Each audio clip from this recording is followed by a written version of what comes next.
اللهم صل على محمد وعلى آل محمد كما صليت على إبراهيم وعلى آل إبراهيم إنك حميد مجيد. اللهم بارك على محمد وعلى آل محمد كما باركت على إبراهيم وعلى آل إبراهيم إنك حميد مجيد. أما بعد فأعوذ بالله من الشيطان الرجيم. بسم الله الرحمن الرحيم. نن بمنګ ان شاء الله د نهم نمبر کلاس آغاز کوو او دې کلاس کو مونږه او تاسو ان شاء الله حروف ماده زده کوو د الله تعالی په توفیق سره. د دې نه مخکې مونږ تاسو ته سبق ویلو د جزم او د شد. امید ساتم ان شاء الله چې هغه به تاسو یاد کړي او د هغې چې مونږ کوم د ادا پریکټس کوو هغه شان کې به تاسو د خپل ادا مشق هم کړئ. د هغې نه علاوه مونږ تاسو ته دعای قنوت ویلو په مانځه کې چې په ماسپښین مانځه کې چې مونږ په اخره کې کوم دعا وایو په ویترو کې هغه دعا مونږ ویلې وه. زه د الله تعالی دا امید هم ساتم چې هغه به تاسو یاد کړي یا د ټولو ملګرو ته به ان شاء الله خو د ادا فرق وي نو ان شاء الله زه امید ساتم چې توجیه موافق په تاسو د ادا کولو کوشش کړئ. نن چې مونږ کوم سبق وایو هغه تاسو په دې بورډ باندې مخامخ دا په نظر باندې راځي. دا د حروف مده زمسا. حروف مده څه ته وایي؟ هغه حروف چې په کم باندې په قرآن کې आवाज راښودل کېږي حروف مده ورته وایي. دا زموږ سره درې حروف دي. دا وفیجنو څنګه نو هغې زموږ سره دا درې نمبر 1 زموږ سره دی الف مده او په دې باندې پاس ما تاسو نشان لیکلی ولال زبر. ولال زبر ولال زبر هم د الف مده برابري. کله چې د الف نه خالی الف موږ د دې لیکلی ځکه چې الف باندې چې زبر زیر پیش یا غړندې راشي نو هغې نه بیا حمزه جوړیږي الف نه پاتې کېږي. د دې وجې نه موږ تاسو ته لیکلی دي چې کله د خالی الف نه په مخکې حرف باندې زبر راشي الفي مده ورته وایي. مثلا جیم الف زبر جا. نو قرآن موږ مثال اخیستی قال. دویم نمبر سبق زموږ سره چې کوم دی په دې کې هغه دی واوي مده. واوي مده دې باندې پاس ما لیکلی تاسو یو علامت الټا پیش هم د واوي مده برابر وي.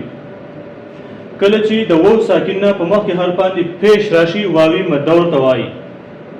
دلته کې ما واو ساکن لیکلی او دلته کې مې الف ساکن نه دی لیکلی. واو ساکن ځکه لیکلی دی چې په واو باندې غړندی راشي نو الف ساکن کېږي او الف په خپله دی ساکن د مخکې نه ساکن دی. په واو الف باندې چې کله غړندی راشي نو بیا ترې حمزه جوړېږي. د دې وجې دلته کې ما واو ساکن لیکلی دی او بره مې خالي الف لیکلی دی. الف ساکن مې نه دی لیکلی ځکه چې الف په خپله ساکن دی. کله چې د واو ساکن نه په مخکې حرف باندې پیش راشي واوي مده ورته وایي. مثلا جیم واو پیش جو. د قرآن مثال شي قولو. قاف و پیش قو. لام و پیش لو. دا دی په دې طریقه باندې ادا کېږي. بیا زموږ سره مثال دی د یای مده. نو یای مده څه ته وایي؟ یای مده تعریف دریم نمبر زموږ سره راځي یای مده. ولال زیر یو وخت ما تاسو ته لیکلی تاسو په نظر باندې راځي چې یای مده څه ته وایي. کله چې د یا ساکن نه په مخکې حرف باندې زیر راشي یای مده ورته وایي. ولال زیر هم د یای مده برابر وي. ولال زیر هم د یای مده برابر وي. مثال زموږ سره څه شی لکه جیم یا زیر جی. دلته په یا وړاندې دی او مخکې په جیم باندې زیر دی نو دې ته یای مده وایي. د مثال څه شی زموږ سره د قرآن لکه قیله. دا به قیله نه وایي قیله. واوي مده قولو. یعنې دا چې کوم تاسو په نظر باندې راځي دا دی قاف و پیش قو. نو دې ته موږ څه وایو؟ واوي مده به ورته وایو. دې کې چې قاف الف زبر قا کوم راځي تاسو په نظر باندې نو دې ته به وایو الفي مده. یو خبره سره دا نوټ ساتئ چې کله په دې باندې پاسه دا علامت یا دا علامت راشي دا الفي مده واوي مده او یای مده نه پاتې کېږي. دې ته بیا بل نوم ویل کېږي. هغه به انشاءالله د مدونو په باب کې تفصیلي زده کوو. خو اوس موږ به صرف دا زده کوو چې کله دا ساده جیم الف زبر جاو نو دې ته به د دې په ځای باندې څونه الفاظ دا الف زبر دا سین الف زبر سا قاف و پیش قو جیم و پیش جو خا و پیش قو قاف یا زیر قی لام یا زیر لی واو یا زیر وی نو دې ته به الف مده واو مده او یای مده ورته وایو. د الف نه چې په مخکې حرف باندې دو زبرونه دا بیا الف مده نه وي.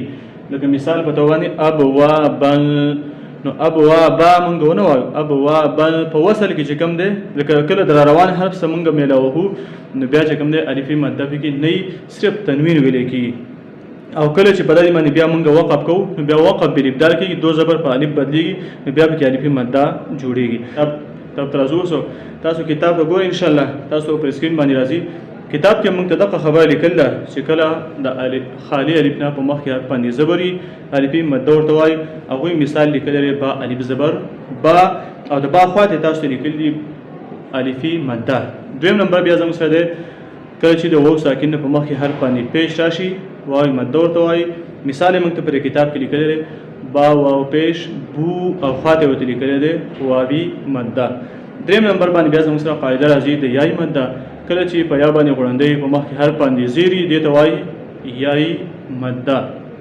مثال زموږ څه شی لیکل دي با یا زیر بی اخواته وتلی کړي یای مد تاسو به ان شاء الله په نظر باندې راځي بیا زموږ سره یخته پر نوټس کې تاسو لیکلي پر کتاب کې تاسو لیکلي وګورئ تاسو چې ولال زبر ولال زیر او الټا پیش هم د حروف مد برابرۍ ولال زبر د الف مد الټا پیش د واوی مد او ولال زیر د یای مد برابرۍ په دې کې بعد د دوه حرکاتو برابر आवाज و پکې راکاږو په الف په ولال زبر کې بعد د دو زبر په ولال زیر کې بعد د دو زیر आवाज راکاږو او په الټا پیش کې بعد د دو پیش برابر आवाज مونږه راکاږو نو راځي د الف مد مثالونه ته کتاب تراشه ګوري وته ان شاء الله مونږ ته الله تعالی دې سره یاد کی چې دا به څنګه ادا کوو تاسو به وایو عاد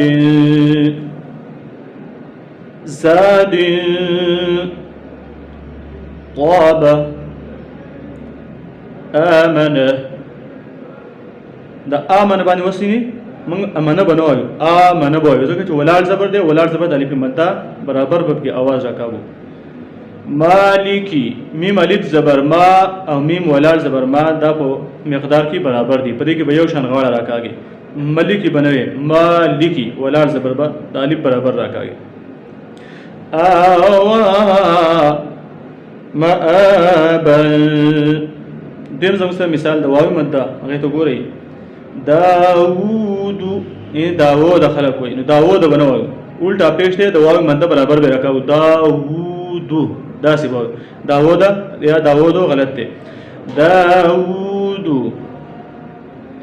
نوره ان نون واو پیش نو دا زموږ څه شو نو بنوایو لکه موږ خور مور ترور په دې وزن باندې مدا نه وایو دا په دې کې به عربیت پیدا کوو څنګه وایو نو هو تو وغیرہ په دې انداز باندې وایو یقول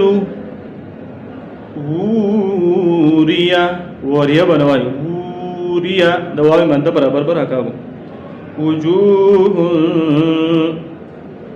يره بنوای يره هو بنوای هو غلطه هو داسې وای یای مدر پرا قیل ان قیل بنوای قیل سیق غیظ وقيله ان قاف یا زیر قی پکې هم یای مد شو ها باندې ولال زید اندام د یای مد برابر پکې आवाज راکاو یحیی بنوا یحیی داسې وای یحیی غلط ده اوس د درې وړو مشترکه مشق کومګه د الف مد او واو مد او د یای مد مشترکه مشق کومګه ادا به کې پیجن وس اوزینا او زینا غلط ده اوزینا او کی واو مد زی کی د یا ساکن نمخ کی زیر یای مد او نون کی د الف خالی الف نمخ کی زبر الف مد نوحیها پدې کې دا دیونه قاعده نوحیها بنوای نوحیها داسې بوای ورأيت الناس يدخلون في دين الله أفواجا يدخلون بنو يدخلون في دين الله أفواجا غلط ده مجهول تلاوتين وسنقول في دين الله أفواجا دا زموږ سره د الف مده واو مده او د یا مده مختصر سبق خو ان شاء الله زه امید ساتم چې یاد شوی وي. راځي چې اوس د سورې بقره اولی رکوع کې حضر وکړو. سورې فاتحه مونږه په منځ کې ویلو خو بهرحال بیا به مو وایو ځکه چې دا زموږ سره پر قرآن کې په اول سر کې شامل ده. دا ویل پکار دي چې کله مونږ قرآن شروع کوو دا به وایو. أعوذ بالله من الشيطان الرجيم بسم الله الرحمن الرحيم الحمد لله رب العالمين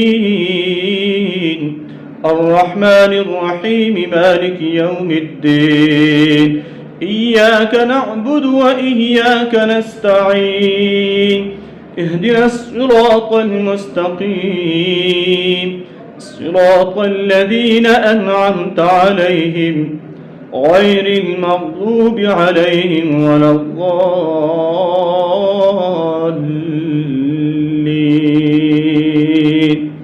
دغه من قواعد او طریقې څخه له خودلې چې دا موږ په مانځ کې تاسو خودلې ان شاء الله تاسو ته به د اغه ځګنه سورې فاتحه په صحیح انداز سره یادي. اوس د سورې بقره اوري رکو. بسم الله الرحمن الرحيم. الف لام میم ده نو الف لام میم ویل غلط دي. په میم باندې کسا سو پیګری نو ګوره ورته شد دی پیر پاسه. دا شد په څنګه دا ودی سوی الف لام میم ان دم دا आवाज ورکړل لګ دیر کوي. الف لام میم ذلك الكتاب لا ريب فيه. ان ذالک غلط دی. ذالک موږ د حرکات سبق ویلو کړه. زبا اول چې کوم د عوامي انداز کوم او بیا به د قران انداز کوم. تاسو ته وکړي عام انداز څنګه دی د قران خپل انداز څنګه دی. ذالک الكتاب لا ريب فيه ذلك الكتاب لا ريب فيه هدى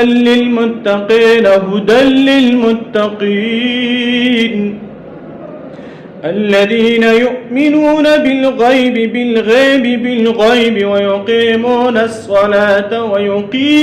الصلاة ومما رزقناهم ينفقون. خلقوا ويقيمون الصلاة غلط ہے. ويقيمون الصلاة ان واو مدر بکی واو مدب ادا کے. والذين يؤمنون بما أنزل إليك وما أنزل من قبلك والذين يؤمنون بما أنزل بنوال أنزل إن التنوين كي مونږ تاسو ویل چې پولیس आवाज از لکه په دې کې اوس پولیس आवाज بیا أنزل إليك بنوال إليك. والذين يؤمنون بما أنزل إليك وما أنزل من قبلك وبالآخرة هم يوقنون غلط واو مدة صحيح أدا نشو. ياو بيشو واو مدة قنون واو مدة صحيح أدا كو. أولئك على هدى من ربهم أولئك على هدى بنوي هدى ها بيشو بنوي. وأولئك هم المفلحون.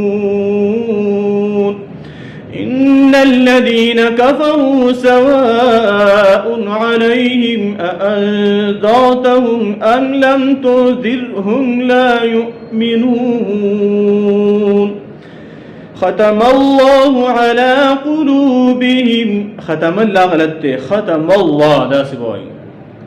ختم الله على قلوبهم وعلى سمعهم غلط. سمعهم دا سبوي. عين زر عي بنوي.